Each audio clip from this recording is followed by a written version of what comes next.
Hello everybody and welcome to another episode of the Detroit Tigers franchise here on MLB The Show 20. Today we are starting a huge series taking on the Cleveland Indians, so drop that like, subscribe if you're new to the channel and you want to see more MLB The Show 20 content or more Tigers franchise. Matthew Boyd is going to take the mound for us today, 5-9 on the season. Again, we've been a pretty awful team, so a lot of the pitching record's going to look bad, but a nice strikeout there on the Indians' best player in Francisco Lindor. Then a ground ball over to second, and a bad throw from Jonathan Schoop is going to allow Franmil Reyes to make it to first. Now Jose Ramirez is going to lift this one into center field, and that'll get taken care of so we can get through our top half of the first and face Shane Bieber, who is 8-9 on the year, a 5.34 ERA. Not one of the better Cleveland pitchers this season. Yasiel Puig going to lift that one into center, but look at the beautiful diving grab by center fielder Bradley Zimmer. Absolutely amazing web gem, and there's Boyd striking out more guys as he gets Domingo Santana to swing through. Now Austin Romine up against Bieber. He's going to lift this one into right field, but again, not enough power on that one. And that gets Cleveland out of that inning. So now into the top of the fifth, and that one's going to just get by shortstop. And look at that, two guys on with two away for Boyd, and Cesar Hernandez over to Schoop, and Schoop messes up again. Very bad game defensively for Schoop as that brings up Lindor to lift this one out towards Puig and right, and luckily Puig able to make the defensive play and hold the Indians down to just keeping the one-run lead. Into the top of the sixth, and that one is in the gap and deep all the way to the wall. That is easily going to bring another Indians run home. It'll be 2-0 as Franmil Reyes crosses the plate. Now Domingo Santana launches one out to left.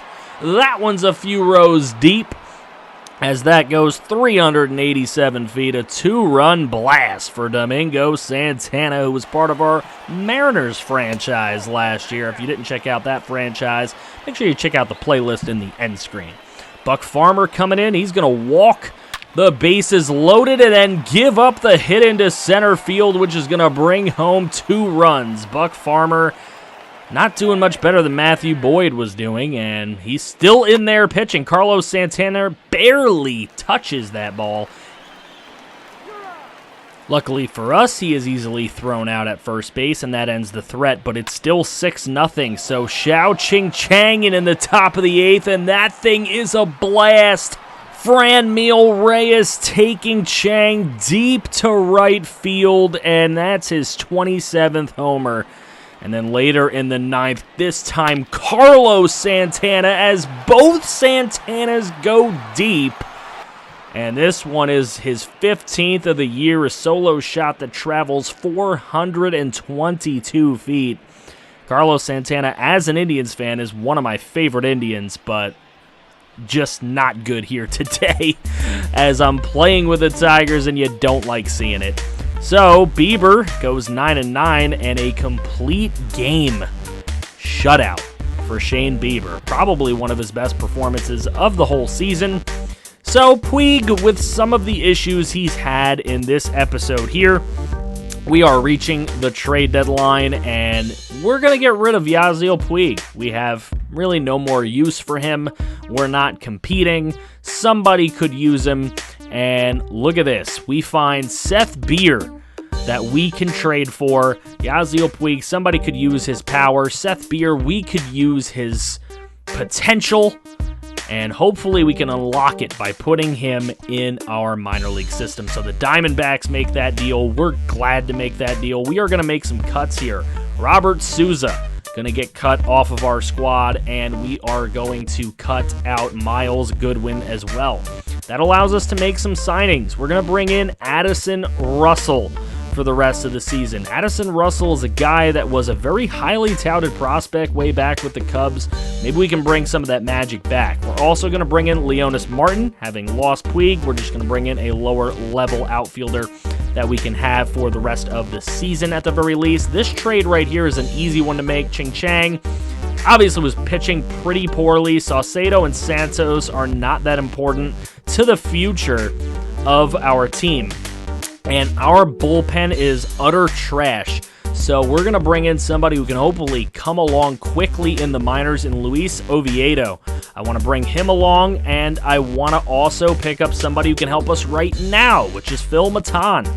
He is pitching very well for Cleveland, 2.76 ERA, and hopefully he can do that for us. Same thing here with Hunter Wood, 2.70 ERA for Cleveland. So we bring in two decently young and with some pretty good potential guys, and then somebody who can really be nice in the future. 3 relievers, which means we're going to now trade 3 relievers away that have no use to us. We'll pick up a catcher who can maybe be a AA catcher. We'll see what happens.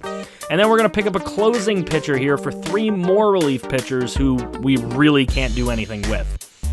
Again, more D potential guys that literally are not in our future plans. We're going to trade them away for guys who potentially could be in our future plans within the next 2 to 3 seasons. Again, an easy trade to make here. Grayson Greiner and Chuck Horton, nobody we're really using to pick up an actual catcher prospect in Cal Raleigh. Now, another relieving pitcher that we can add in Javi Guerra. We're going to add him for 3 prospects. 3 more prospects. Derek Hill, the only one that hurts to give up here, but we get a shortstop with some very good potential. Remember Jordan Balazovic? Remember how we thought about bringing him in? Well, I've been told by a couple of people in the comments to bring him in. Manuel Gomez, we're also going to bring him in as a starting pitcher. Eduardo Cervantes, he will also join us. Very good walks per 9. You love to see that. We are going to add some closing prospects in Sanchez. We also add Juan Parra for the starting rotation in AA. Jackie Nixon we're going to bring in. He's only a C potential, but a 65 overall. Those guys tend to progress well. Base Nakajima, if y'all didn't watch the Mariners series, definitely do that. But he wasn't a very high potential prospect when we picked him up. We're picking up more pitching. Durbin Feltman in relief, Trevor Stefan in the starting rotation, and then we're going to make some big trades as we are trading away some guys who maybe some of y'all like in Tyler Alexander and Muhammad Stemley. They had some decent starts for us in AA, but right now, with all the signings that we made, they would be in single A. So we trade them off, get a big third baseman prospect in Nolan Jones. We're also going to trade a bunch of closing prospects as well as Hideo Nomura to pick up Mickey Moniak, who could be a huge outfield piece for us in the future. And then we're going to pick up another outfielder in Patrick Blanks for what I like to call a bunch of junk. Rafaelin Lorenzo, catcher prospect. Definitely something we could use. Ryan Benjamin, another catcher prospect. A lot of these are just chips. A lot of these might get traded in the future, especially Geraldo or Nellis. I don't know if we have the time to wait for all these guys to come up, but John Nunez, who I did like his hitting, and Austin Romine, trading that away, I think that's a good trade for us. Bryce Hunter we're going to pick up for a bunch of guys with literally no value to our club. Lou Gonzalez, 19 years old out of New York. A guy with some potential, but he's really rough right now. Rolando Chapman we're going to pick up as a second baseman prospect. Now, why did I decide to go and pick up all these guys? I have been told by a few of you in the comments in the past to go out and scour free agency to pick up guys, and a lot of my response was, I don't want to cheese the system. And I don't really want to cheese the system. A lot of these pieces are going to be traded away for major league pieces in the future, I believe, is what my plan will be. But the only reason that I'm doing this at this point is if they were left until the trade deadline, then obviously no one else wants them. So if no one wants them, then that's our storyline. Nobody believed in any of these players, and we are going to bring them in. So we'll see how they do, as next episode we're going to look at a lot of minor league play to see how those guys perform. But here, while we're still in this episode, a 5-4 win against the Tampa Bay Rays. You'll love to see that, but again, we take 1 out of 3 from them. So it seems like every series we are winning 1 game. Every 3 games we get a win. There you go. And the White Sox continue that trend as we get a 2-1 win against them. Fulmer, good pitching in that game, though. So looking at our injury report, CJ Crone is going to be out for the Major League squad. William Crump and Cody Clemens is out. That's not cool, but we'll see what we can do here with the Tigers as Jackie Gray is going to make his backup catching debut today. Leonis Martin also making an appearance today, but I believe he's played a couple of times before since we have acquired him. And now Spencer Turnbull going to take the mound with a 3-10 record and a 6.35 ERA. He's just given up a lot of stuff this year, but he gets a nice strikeout there in the top half of the first. He also has Jorge Soler swing through a 97-mile-an-hour fastball up and in. Good pitching so far from Turnbull, but we'll see what happens in the rest of this game. Danny Duffy, 9-8 with a 4.08 ERA, a 134 whip. Hasn't been the greatest, but he gets through his first inning relatively simply. Turnbull, unfortunately, that's an infield hit, and then a big hit down the right field line. And Kansas City right away going to jump on us 2-0. They get the relay throw home, though, will get a man out.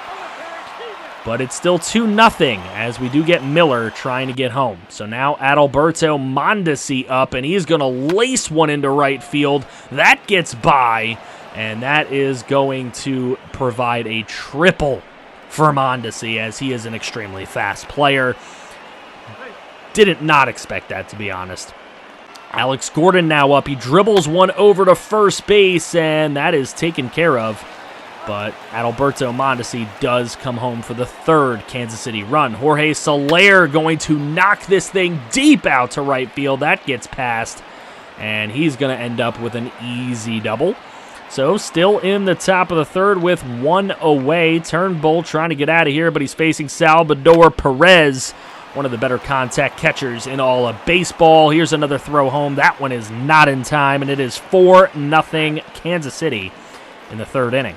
So we get to the bottom of the third inning, and Jorge Bonifacio is going to knock this thing out to right field, and it's out of here at Comerica Park. His third homer of the year, 385 feet. That's funny. A couple home runs recently in the last couple episodes for Bonifacio. He must not get any in sim. There's a hit into the gap, and that is going to be an easy double. As a matter of fact, going to turn two, go for three. The throw is not in time, and a nice triple.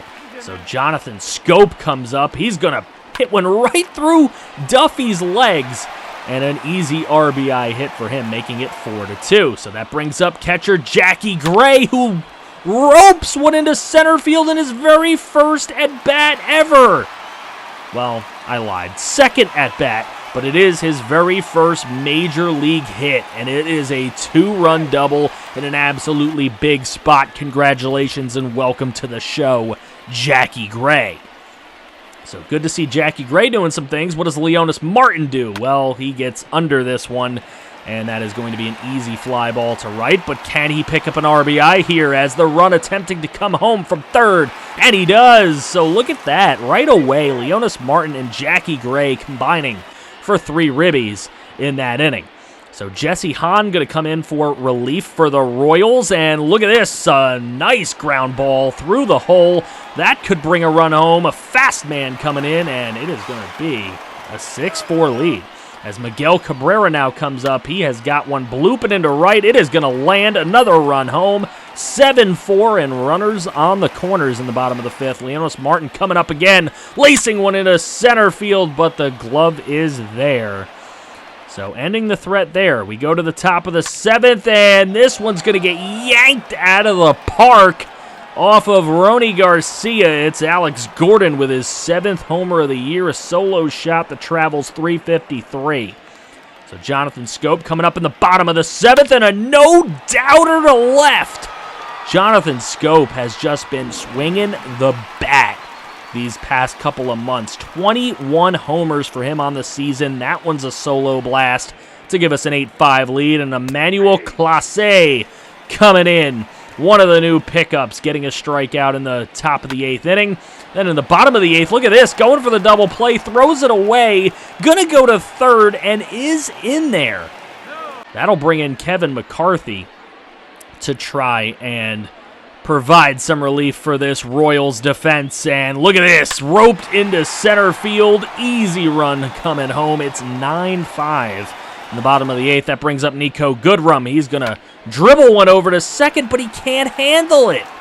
So another hit, well, error, I guess, is going to provide another couple of runs eventually, as this hit into right field is going to score 2. Wow, the Tigers just hitting really well today. Elvis Vizcaíno is going to dribble one over to second. He'll be out, but he'll provide another RBI, which will bring up Jonathan Scope again, who hits one out to right field. That one's over the head of the right fielder, and that will provide another couple of runs, 13-5. And that is where CLE+KC in the top of the 9th inning would strike out Alberto Mondesi, his second strikeout of the evening. And that would provide us with a victory. Jonathan Scope, player of the game, 5 for 5 with a homer and 4 ribbies on the day. What a game for Jonathan Scope. And really nice to see that some of the signings and pickups and trades that we have made are working out so far, as Emmanuel CLE+KC is credited with a 2-inning save. So, you'll love to see it. Guys, I want to know what you thought of the moves and of the games we have ahead in August. Let me know in the comments section below. Don't forget to drop a like on this video and subscribe if you want to see more MLB The Show 20. Thank you all, and we can build a winner together here in Detroit.